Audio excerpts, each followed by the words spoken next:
The rain came down in sheets, soaking the cracked sidewalks of Hollow Ridge. The bus shelter groaned under the weight of the storm, flickering lights casting long shadows on the concrete. And standing beneath it, shivering in a threadbare gray hoodie, was a boy who no longer existed.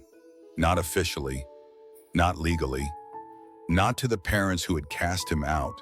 His name was Eli Marlowe, and he was 15. Eli had learned how to go unnoticed, how to fold himself into corners, how to move without sound. He carried nothing but a canvas bag with 3 worn notebooks and a pencil nub. The eraser chewed to dust. His shoes were too small, his hope even smaller. He hadn't spoken to anyone in days. When the bus rolled up, he slipped in behind a group of passengers. The driver's eyes flicked to him, then narrowed. The moment Eli passed the payment scanner without tapping a card, the voice boomed. "Kid, you got fare or not?" He froze, whimper, his heart thudded. Everyone on the bus turned. A few looked away quickly. Most just watched. Eli's voice cracked. "I don't... Off. Now." Eli hesitated. The air felt too thick to breathe. The cold outside was waiting like a punishment. He turned a step back into the rain. But before he could move, a figure rose from a nearby seat. A man in his 60s, weathered face, calloused hands, denim jacket soaked at the cuffs. He stepped forward without a word, tapped his card at the reader, and glanced at the driver.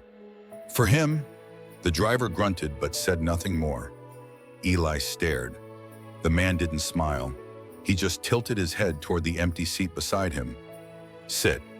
You look like you need somewhere to breathe." Eli didn't know why he listened, but he did. He sat in silence. The man beside him said nothing else. The rain on the window blurred the world into gray.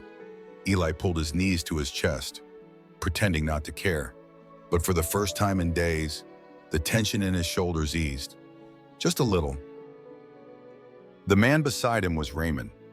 Eli didn't know it yet, but Raymond had once held the hand of a boy who never came home, a boy who wore a rainbow pin on his backpack, a boy who never made it past 17. But on that ride, none of that was said. Raymond simply reached into a paper bag and handed Eli half a sandwich, neatly wrapped in wax paper. Eli took it with both hands. They didn't speak. The bus rocked down forgotten streets, past shuttered stores and cracked sidewalks. Eli didn't know where he was going, just that he couldn't go back. When they reached the end of the line, Raymond stood. "Where to?" he asked, not unkindly. Eli hesitated again, then said the only thing that felt true. "Nowhere in particular, just not back." Raymond looked at him for a moment, then nodded once. "Come on, you can dry off in my shop." And Eli followed. Follow for more heartfelt stories like this one on Heart Story, where healing begins with truth and every voice finds a home. The rain hadn't stopped when they reached the edge of Hollow Ridge. The street lights buzzed faintly above a worn wooden sign that read, "Raymond's Repair." The place looked forgotten, part workshop, part storage shed, its windows fogged with age, its gutters sagging with moss. But to Eli, it felt warmer than the world had in weeks. Raymond pushed open the creaking door. Inside, the air smelled of old pine, dust, and something faintly metallic. A single bulb hummed above a long table scattered with tools, wood shavings, and half-finished blueprints. In the corner stood a space heater, barely humming but alive. "You can leave your bag there," Raymond said, pointing to a bench near the door. "Dry towels on the hook, sandwiches in the fridge if you're still hungry." Eli didn't answer. He moved slowly, cautiously, like a stray invited inside for the first time. His hoodie dripped onto the floor. He rubbed his arms to stop the shaking, but some shivers weren't from the cold. He sat at the edge of a stool, trying not to touch anything. Raymond didn't press. Instead, he walked to a long table and pulled out a large sheet of paper from beneath some wood scraps. "You draw?" he asked, handing Eli a pencil. Eli looked at it, then at the paper, then back at Raymond. "Not well." Raymond shrugged. Marsh rug. Doesn't have to be Buffy, just draw what home looks like to you. Eli hesitated. He hadn't held a pencil for anything but a school test in months, but his fingers itched. Quietly, slowly, he began to sketch. A small attic room, warm yellow light from a low-hanging bulb, a window with no curtains, just open sky, a wall of books, a bed by the corner, and someone sitting on it, reading, safe, undisturbed. He didn't speak as he drew, but when the pencil paused, he murmured, "A place where no one's scared of being honest." Raymond didn't interrupt. He simply nodded, eyes on the drawing, as if seeing it with more than just his eyes. Later that night, after drying his clothes and eating a sandwich cut into careful halves, Eli settled on a makeshift cot by the heater. Raymond handed him an old quilt and gestured to the loft above. "I'm rebuilding this place, Bo," he said, "Offamigema. Turning it into something else. Thought it'd be storage. Maybe not." "What do you mean?" Eli asked, still half curled in the blanket. Raymond pointed to a large roll of paper pinned to the far wall. Floor plans, diagrams, sketches of small, neat bedrooms, communal spaces, an open kitchen. Above the plans was a name, The Threshold. Place for teens, the ones who get left out. Raymond said quietly, "Like it never ends, does it?" Eli didn't respond, but he didn't look away either. Raymond smiled, just barely. "Anyway, might need some help sketching if you feel like staying." Eli didn't answer right away, but when he closed his eyes that night, the cot didn't feel like the floor anymore. It felt like the edge of something just beginning. Eli never meant to stay, but days passed, and the cold outside never seemed warmer than the silence inside Raymond's shop. The heater groaned each morning like it resented being alive, and dust clung to every corner like memory. But slowly the space shifted, one nail, one board, one drawing at a time. He swept sawdust in the mornings, took apart broken cabinet doors, scribbled new layouts for corners that Raymond hadn't figured out yet. He never said much, but his sketches began to show up pinned beside the older ones. Rooms with wide windows, hidden alcoves, benches under soft lights. Raymond noticed. "You're designing without asking," he said one evening. Eli looked up from his drawing, startled. "Sorry." Raymond shook his head. "Didn't say I minded." So Eli stayed. They called the project The Threshold, though neither remembered exactly who said it first. It became more than plans and wood. It became an idea. A place to begin again, not with questions or paperwork, but with permission to just be. It was late November when Eli first asked, "Why do you care?" Raymond didn't answer right away. He sat down at the workbench, his hands coated in varnish, and stared at the floor like the words lived in the cracks. "I had a son," he said quietly, "named Caleb." The name drifted through the room like a forgotten melody. He came out when he was 16, told his friends, his school, me. I thought I was okay with it. Thought if I didn't yell, if I didn't throw him out, that meant I was doing enough. Raymond paused, his voice tightened. I didn't stop the jokes from the other guys at work. Didn't defend him when my brother called him to the disgrace. Didn't tell him I was proud. Not even once. I thought he knew. He looked up at Eli. He didn't. He was gone a year later. Eli didn't speak, but something shifted in his chest.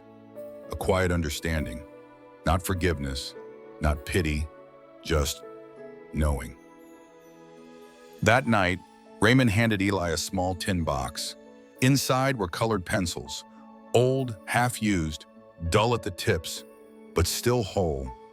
Eli took them without speaking, like a trust passed hand to hand. A few weeks later, a boy appeared at the door.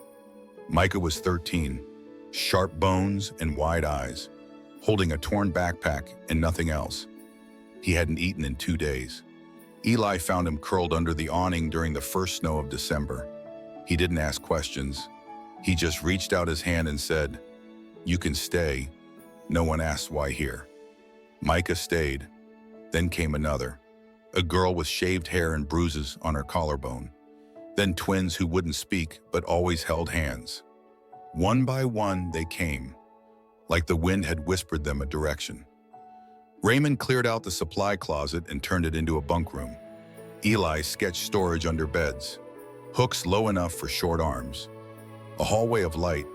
They kept a wall blank, a long strip of drywall near the front. Raymond taped a note above it, "Add something when you're ready." Eli waited weeks. Then, one night, after putting Micah to bed, he walked to the wall with a black marker and wrote in large, careful letters, "This time, no one gets left outside." The next morning, Raymond stood before the wall and read the words twice, then only said, "Keep going," and they did.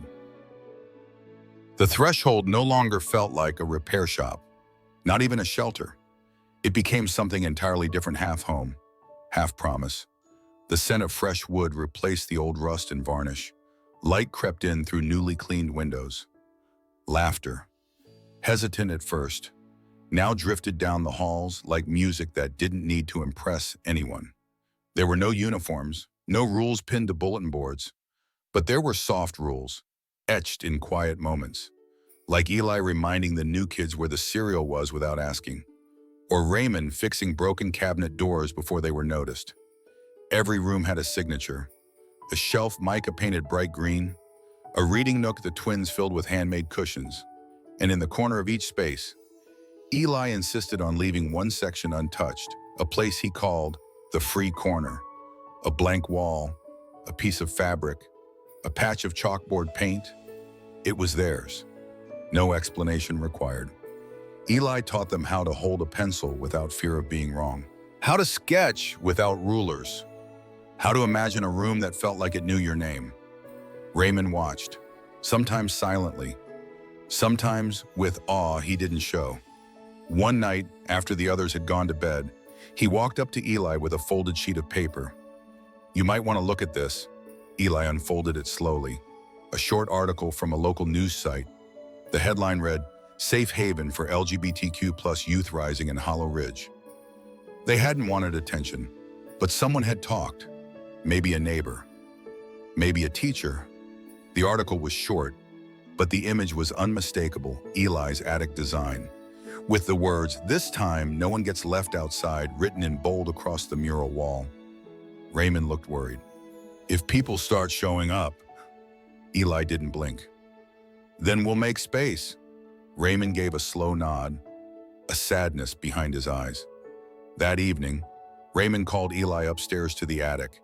It had once been off limits. The door creaked open into a room dust-covered but intact. Sloped ceiling, small window, cracked paint on the far wall, but something was there. A mural, half finished, drawn in charcoal and faded pencil. A boy with messy hair, standing on a rooftop, arms open to the stars. One side of the drawing was complete, the other faded, unfinished. "He started it," Raymond said, voice almost breaking. "Before he didn't finish the sentence." Eli stepped closer, not touching anything, then asked, "What was his name again?" "Caleb." Silent, it sat between them for a long time. Raymond looked at the mural, eyes wet. "I started this place for my son, but I'm finishing it with someone else's." Eli didn't reply. He walked over, picked up the nearest pencil, and quietly filled in the missing half of the boy. A soft, confident expression, hair blowing in the wind, a book in one hand, in the other, an open door, drawn from memory. Beneath the finished mural, Eli added a line in small, steady letters. "We are still here." Raymond didn't speak. He simply placed a hand on Eli's shoulder. No words, just weight, just warmth. And in that moment, the attic stopped being a place of ghosts. It became part of the threshold. The week before the threshold's first anniversary was unusually quiet. Snow had softened the town's edges, covering cracked sidewalks with a kind of temporary forgiveness. Inside the house that used to be a workshop, warm light spilled from every window. Kids painted holiday cards on the dining table. Someone played an out-of-tune guitar in the corner. Eli stood in front of the mural wall, eyes on the words he had written nearly a year ago. This time, no one gets left outside. It still felt true, but that day, a knock broke through the hum of the house. Not rushed, not demanding, just hesitant. Raymond opened the door. On the porch stood a man and a woman, both in their 50s. The man wore a long coat with frayed cuffs. The woman clutched a folder to her chest like it might disappear. Their eyes searched the room behind Raymond, stopping when they found Eli, now taller, steadier, holding a clipboard and wrapped in the same gray hoodie that had once been soaked through on a city bus. "Is your name Elijah?" the man asked, voice cracking. Eli froze. The woman took a step forward. "We're looking for our son." Micah peeked from behind a doorway, his hand still holding a pencil. Raymond placed a quiet hand on his shoulder, guiding him gently back. The couple stepped inside. They explained they had been searching for over a year. After Eli left, no calls ever went through. No agencies had updates. They had assumed he wanted to disappear, but a friend of the family had sent them a screenshot of a news article. The attic design in the photo Eli's attic was unmistakably his. Eli listened. He didn't interrupt. He didn't move. "We didn't know how wrong we were," the father said, voice shaking. The mother reached out. "Can we talk?" Eli didn't take her hand. Instead, he reached into a drawer and pulled out a piece of paper. He handed it to them. At the top, in bold letters, read the house rules of the threshold. The first line said, "No one gets left outside, but no one gets to hurt others and stay." He looked at them, not angry, not afraid, just clear. "Maybe we can talk," he said softly, "but not as parents, just as people. You'll have to earn that again." The silence after those words wasn't empty. It was necessary. That night, Eli returned to the mural. The attic had grown over time now, filled with stars, windows, even names. He added one more piece of branch, growing out from the rooftop, strong, reaching, fragile. And beneath it, he wrote, "Some doors open again, but not all the way." It wasn't bitterness. It was truth, because the threshold was not a story of perfect forgiveness. It wasn't about changing the past. It was about building something anyway, with wood and paint and rules written in love. About choosing to stay when leaving would it be easier. Eli didn't forget what had been done to him, but he didn't let it define who he became. And in that quiet house full of second chances, he finally belonged. Not because someone claimed him, but because he claimed himself. What would you write on the wall if no one could erase it? Tell us in the comments. For more stories of healing, truth, and quiet strength, follow Heart Story, where every voice matters and every story has a place.